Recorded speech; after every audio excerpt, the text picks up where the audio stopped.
Guys, I'm here with Billy Rice from Rice Reptiles at NBC Schamburg 2024. It's July. Billy, how you doing? I'm doing great. How are you doing? I'm good. Thanks for coming by today. I know when you came up, I said busy is good. We had aimed for a little bit earlier, but you had some business going on at the booth, which is very cool. So have you vended Schamburg before or not? Yes, it's our second year. Second year, okay. Yes.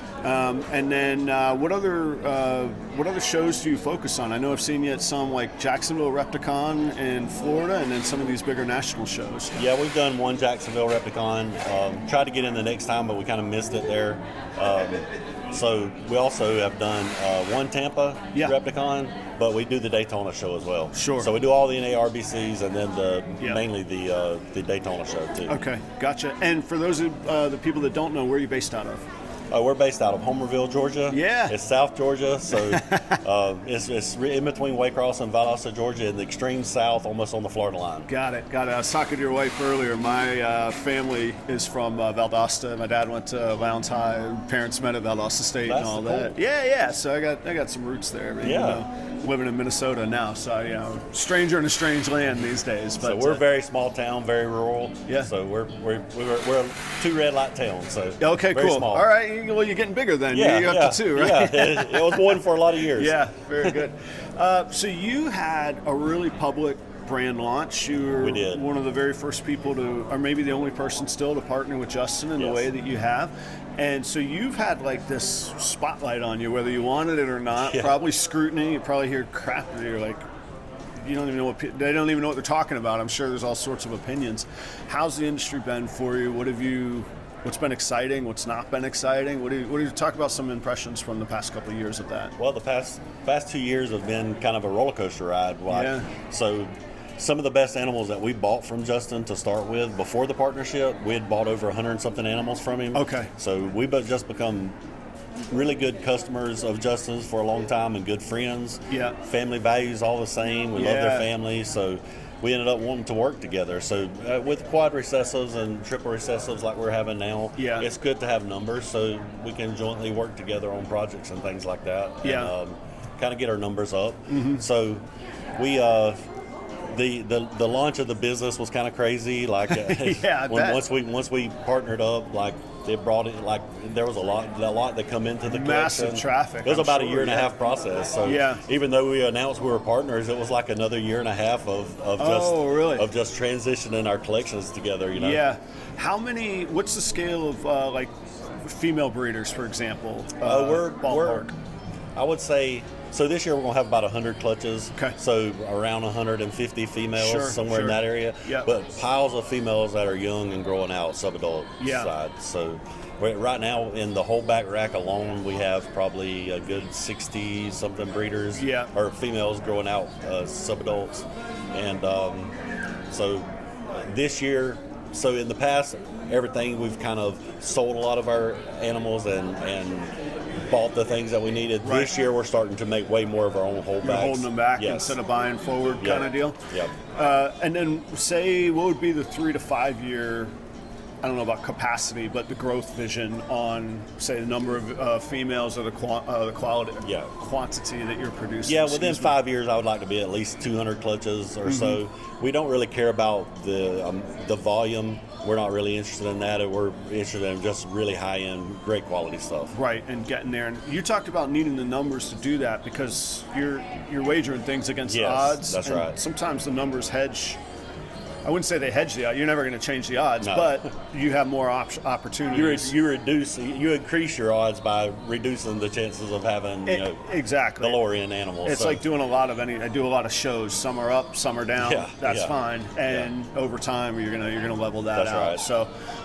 So now I guess in that way it is a hedge. But what about like facility space capacity? Are you going to have to expand to get to that point, or from the beginning did you build with that vision in mind? Well, we just took over our 2-car garage. We have a 3-car garage off the side of our house, and then kind of a catacorner away from the house. We have another 2-car garage. Okay. So we just took over that. It was like before we got started into this, it was kind of our just special project room, do whatever we want to with it. Yeah. So now we've just taken over that, and that's our facility for now. But yes, we will add on or eventually build a facility probably. So it's pretty neat, though, I mean, because that's a massive operation for what most people listening or watching might be used to. But I happen to know from working in 2-car garages, I mean, you're talking about, what, a little over 1,000 square feet combined? Yes. So you can do a lot of work in not that big of a space. You can have a multi-million-dollar collection in the very small, That's right. in a very small area. And it gets in that way, it gets really very efficient from a business model versus a retail store that you need all the you just need an efficient workspace. That's right. For That's things. The crazy thing about being in other areas of the business industry.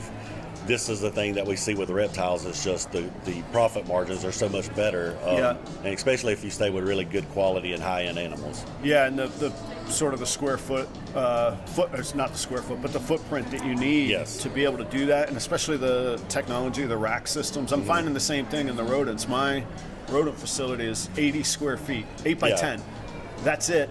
And I've talked about on the show before transparently, but from what I'm saving on rodents and the revenue that I'm doing, it's a $17,000 swing. In 80 square feet. Like dollar per square foot, it's one of the best damn things I've ever done in my life, you know? So that always, I think we don't talk about that stuff because it's kind of nerdy and boring from a business. We always want to talk genes, but sometimes the business is fun. A lot of people are interested in the business aspect of it because everybody's aspiring to start their own small business. So. We talked, actually we vended next to each other at that Jacksonville Repticon, and we talked a little bit at the time of it, and we don't have to get into the specific numbers, but the mindset, whenever people go, but when are you going to make your money back? You're doing all this. My take on it has always been, if you can have positive cash flow, you're making money. When you buy a rental property, you don't go, when do I get all my money back? Exactly. You go, how do I make money every month on it? That's with animals. So you've got the investment, and then if you're buying babies, you've got the long-term grow out of that animal. So if you're looking at a male, you can have one up and breeding in 12 months, 16 months in that area. But this is a long-term investments like stocks. So you can't just buy animals and overnight start making it a success. I would look 3 to 5 years down the road, and we've really just started pulling profits out of our business because we've been investing everything. And it's just like any other investment. It's a snowball. So snowball effect. So you talk about a debt snowball where you're paying everything down, and as you increase, you pay off the little stuff, then you pay off the big stuff, and that snowballs until everything's paid off. It's an investment snowball. So we're putting money in, and it's building on itself, and the snowball just continues to get bigger and bigger. Right. And I don't know you all that well, but I perceive that you probably have some experience in business before this. Yes. And that's something I've talked to people about before too.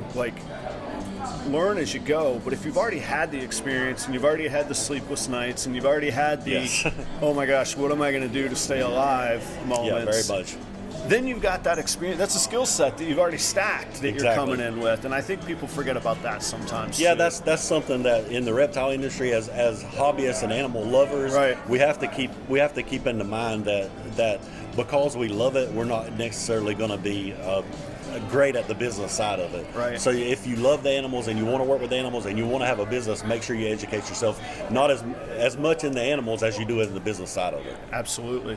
I can't think of a better place to leave it than right there. Sort of a long format show that we could do.